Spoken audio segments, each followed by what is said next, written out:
Greenland പിടിച്ചെടുക്കാൻ വീണ്ടും പദ്ധതികളുമായി Trump. ഡെൻമാർക്കിലെ ജനങ്ങളെ പണം നൽകി സ്വാധീനിക്കാനാണ് ട്രംപിന്റെ നീക്കം.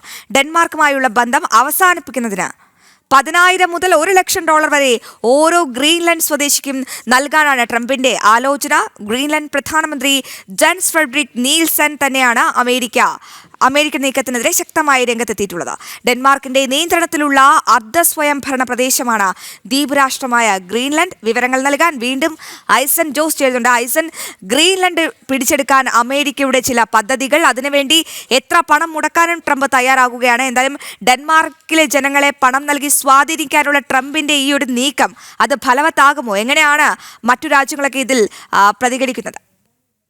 അശ്വതി, തീർച്ചയായും ഈ 57,000-ഓളം മാത്രം ജനസംഖ്യയുള്ള ഒരു പ്രദേശമാണ്, അല്ലെങ്കിൽ ഒരു സെമി ഓട്ടോണമസ് നിയന്ത്രിക്കുന്ന ഡെൻമാർക്കിൻ്റെ നിയന്ത്രണത്തിലുള്ള ഒരു രാജ്യമാണ്, അല്ലെങ്കിൽ ഒരു ദ്വീപ് രാഷ്ട്രം എന്ന് തന്നെ നമുക്ക് സാങ്കേതികമായി പറയാവുന്ന ഒരു പ്രദേശമാണ് ഗ്രീൻലാൻഡ് എന്നത്. ഗ്രീൻലാൻഡിലെ പ്രകൃതി വിഭവങ്ങൾ തന്നെയാണ് ട്രംപിനെ ആകർഷിക്കുന്നത് എന്ന കാര്യത്തിൽ തർക്കമില്ല. അത് വലിയ തോതിൽ പിടിച്ചെടുക്കുന്നതിന് വേണ്ടിയുള്ള നീക്കങ്ങൾ നേരത്തെ സമാധാനപരമായൊരു നീക്കമായി അതിനെ വ്യാഖ്യാനിക്കുകയും ഗ്രീൻലാൻഡിനോട് തങ്ങളോടൊപ്പം ചേരാൻ ആവശ്യപ്പെടുകയും ചെയ്തു. പിന്നീട് മറ്റു രീതികളിലേക്ക് ഇക്കാര്യം കടക്കുകയും ചെയ്ത ഒരു സാഹചര്യമുണ്ടായിരുന്നു. അതിന് പിന്നാലെയാണ് ഈ വെനസ്വേലയിലെ ഈ ആക്രമണമെല്ലാം, അല്ലെങ്കിൽ ഈ നടപടികൾ ഉണ്ടായത്, പ്രസിഡന്റിനെ പിടിച്ചുകൊണ്ടുപോകുന്ന പരിപാടികളൊക്കെ ഉണ്ടായത്. അതിൻ്റെ ഒരു പശ്ചാത്തലത്തിൽ ഗ്രീൻലാൻഡിലും ഇതുപോലൊരു നീക്കം നടത്തുമോ എന്ന ഒരു സംശയം വളരെ കൃത്യമായി മുന്നോട്ട് വയ്ക്കുന്ന ഒരു സാഹചര്യമുണ്ടായിരുന്നു. അത്തരത്തിലൊരു സംശയം ഉയർന്നതിൻ്റെ ഒരു പശ്ചാത്തലത്തിലാണ്, അത്തരത്തിലൊരു ഗുരുതരമായ സംശയം ഉയർന്നതിൻ്റെ പശ്ചാത്തലത്തിലാണ് ലോകം ഗ്രീൻലാൻഡിൻ്റെ വിഷയം ചർച്ച ചെയ്യാൻ ആരംഭിച്ചത്.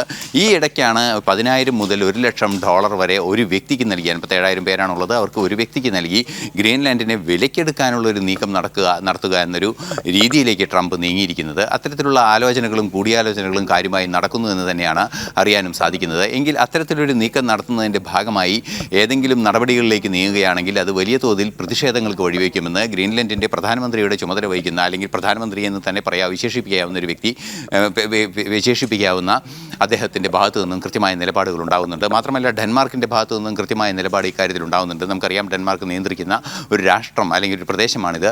അതുകൊണ്ട് തന്നെ ഡെൻമാർക്കിനൊപ്പം യൂറോപ്യൻ രാജ്യങ്ങൾ നിൽക്കുകയും ഈ ഗ്രീൻലാൻഡിൽ എന്തെങ്കിലും ഇത്തരം നടപടികൾ സൈനിക നടപടി സ്വീകരിക്കുകയാണെങ്കിൽ നാറ്റോ എന്ന് പറയുന്ന ആശയം തന്നെ ഇല്ലാതാകുമെന്ന നിലപാട് ഡെൻമാർക്കിൻ്റെ പ്രധാനമന്ത്രി പറയുകയും ചെയ്തിരുന്നു. ഈ ഒരു പശ്ചാത്തലത്തിലാണ് ഈ അന്താരാഷ്ട്ര വിഷയത്തിലെ പരിശോധിക്കപ്പെടുന്നത്. അതുകൊണ്ട് തന്നെ ഗ്രീൻലാൻഡിലെ ജനങ്ങളുടെ വിധേയത്വം തങ്ങൾക്കാക്കി മാറ്റുന്നതിന് ഒരു റഫറൻഡം പോലുള്ള ഒരു സംവിധാനമാണോ ഉദ്ദേശിക്കുന്നത് എന്നത് വ്യക്തമല്ല. എങ്കിൽ കൂടി അത്തരത്തിൽ ഗ്രീൻലാൻഡിൻ്റെ വിധേയത്വം അമേരിക്കയോടാക്കി കഴിഞ്ഞാൽ ഈ പ്രശ്നം അവസാനിപ്പിക്കാനുള്ള ഒരു സാധ്യതയുണ്ട്. അത് സമാധാനപരമായൊരു നീക്കവുമായിരിക്കും. അത് മറ്റൊരു തന്ത്രമായി തന്നെ ട്രംപ് പ്രയോഗിക്കുകയാണ്. അധിനിവേശ രീതിയിലുള്ള തന്ത്രങ്ങൾ ലോകത്ത് ഒറ്റപ്പെടാനുള്ള സാഹചര്യങ്ങൾ വിളിച്ചു വരുത്തുന്നു എന്നൊരു യാഥാർത്ഥ്യം തിരിച്ചറിഞ്ഞുകൊണ്ട് ട്രംപ് മറ്റൊരു അടവ് പയറ്റുന്നു എന്നാണ് ഇതിൽ നിന്നും മനസ്സിലാക്കാൻ സാധിക്കുന്നത്. വിശാലമായ പ്രകൃതി സമ്പത്ത് തന്നെയാണ് അവിടെയും ലക്ഷ്യമിടുന്നത് ട്രംപ് എന്ന കാര്യത്തിലും തീർച്ചയായും ഐസൺ, അത്തരം ഒരു പദ്ധതി അത് മറ്റു രാജ്യങ്ങളൊക്കെ എങ്ങനെ ഇതിനോട് പ്രതികരിക്കുമെന്നാണ് കണ്ടറിയേണ്ടത്. ഗ്രീൻലാൻഡ് ഭരണം പിടിച്ചെടുക്കാൻ, അല്ലെങ്കിൽ അതിനെ തങ്ങളോടൊപ്പം കൂട്ടിച്ചേർക്കാൻ ലോക പോലീസ് കളിക്കുന്ന അമേരിക്ക എത്ര പണം വേണമെങ്കിലും മുടക്കാൻ എന്നുള്ളൊരു നിലപാടിലാണ് ഇപ്പോൾ ട്രംപ് മുന്നോട്ട് നീങ്ങുന്നത്. പക്ഷേ എത്ര കണ്ട് അത് ഫലവത്താകുമെന്നാണ്